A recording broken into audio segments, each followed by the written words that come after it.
우리는 왜 사랑에 빠질까요? 그리고 왜 어떤 사랑은 오래가고 어떤 사랑은 금세 사라질까요? 심리학은 사랑을 단순한 감정이 아니라 인간이 살아가기 위해 꼭 필요한 마음의 기술로 봅니다. 오늘은 애착 이론부터 관계의 법칙까지 심리학이 말하는 사랑의 비밀을 함께 살펴보겠습니다. 도바니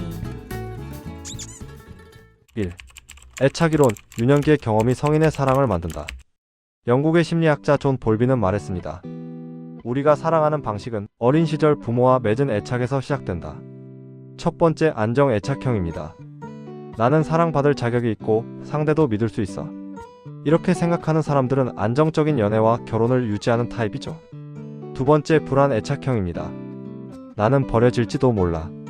끊임없이 확인하고 집착과 의심으로 사랑을 흔들리게 하는 타입입니다. 세 번째, 회피 애착형입니다. 사랑하면 상처받아. 거리를 두는 게 안전해. 깊은 관계를 피하고 독립을 강조하는 타입이죠. 연구에 따르면 안정 애착형은 전체 성인의 절반 정도에 불과합니다. 즉, 대부분의 사람은 불안형이나 회피형의 특성을 조금씩 가지고 있다는 거죠. 우리가 연애에서 흔히 겪는 갈등, 왜 답장이 늦어? 왜 자꾸 거리를 두려 해? 이런 문제의 밑바탕에는 애착 유형의 충돌이 숨어 있습니다. 특히 불안형과 회피형이 만나면 고전적인 추격자와 도망자 패턴이 반복됩니다. 한쪽은 매달리고 한쪽은 멀어지고, 두 사람 모두 지치지만 강렬한 끌림 때문에 쉽게 헤어지지도 못하죠. 사랑의 방식은 다르지만 그 근원에는 안전하게 연결되고 싶은 마음이 있습니다. 스턴버그의 삼각이론, 사랑의 세 가지 구성.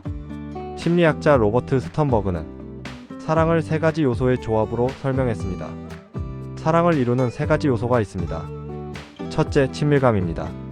서로를 깊이 이해하고 가까워지는 마음이죠. 둘째, 열정입니다.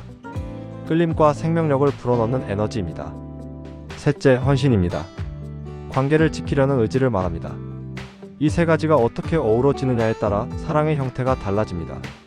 예를 들어볼까요? 열정만 있으면 불같은 사랑이 되지만 금방 식어버립니다. 친밀감만 있으면 좋은 친구 관계죠. 헌신만 있으면 의무적인 관계가 됩니다.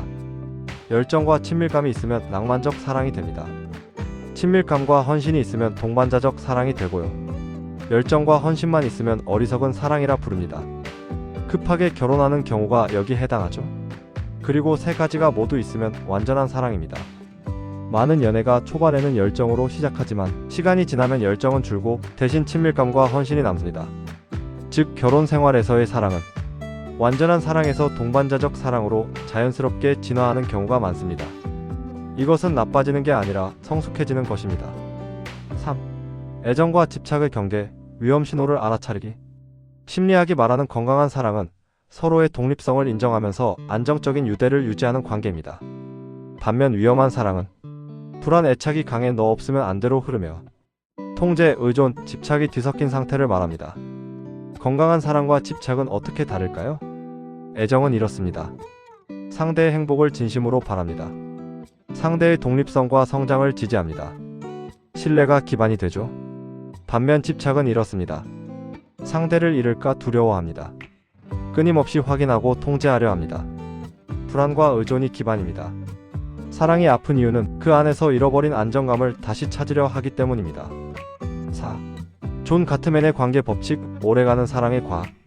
시애틀의 심리학자 존 가트맨은 40년간 부부를 연구하며 93%의 정확도로 이혼을 예측할 수 있게 되었습니다. 그가 발견한 것은 무엇일까요? 가트맨이 발견한 관계를 파괴하는 4가지 요소가 있습니다. 그는 이것을 4명의 기술이라고 불렀습니다. 첫 번째는 비난입니다. 너는 항상 그래 식의 인격 공격을 말합니다. 두 번째는 경멸입니다. 냉소, 조롱, 비웃음이 여기 해당하죠.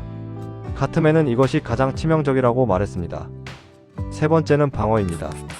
내 잘못이 아니야 라며 책임을 회피하는 것입니다. 네 번째는 담쌓기입니다.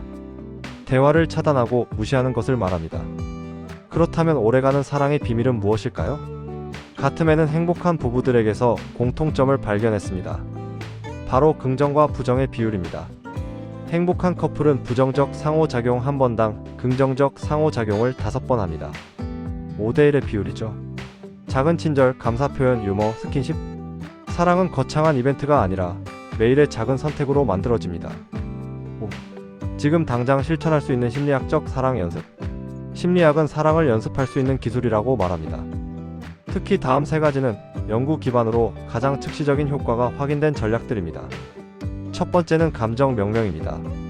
불안, 질투, 서운함이 올라올 때 감정의 이름을 붙이는 것만으로도 흥분도가 떨어집니다.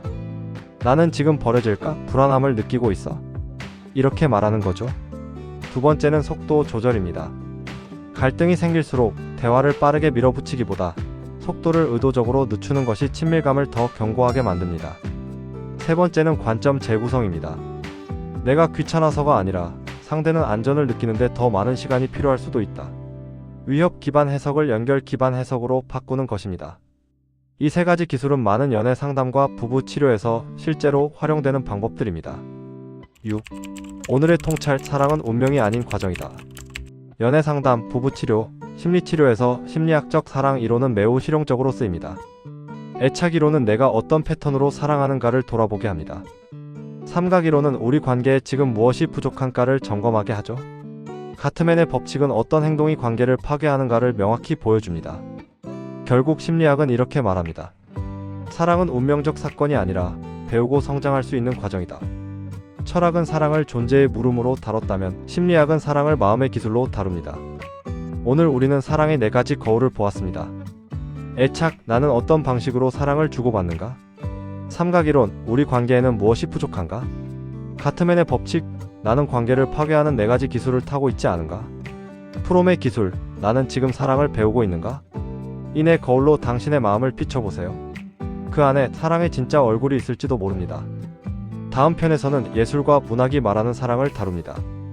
말로 다 할 수 없는 사랑, 캠퍼스와 악보 위에 남은 사랑의 흔적들을 함께 만나보겠습니다.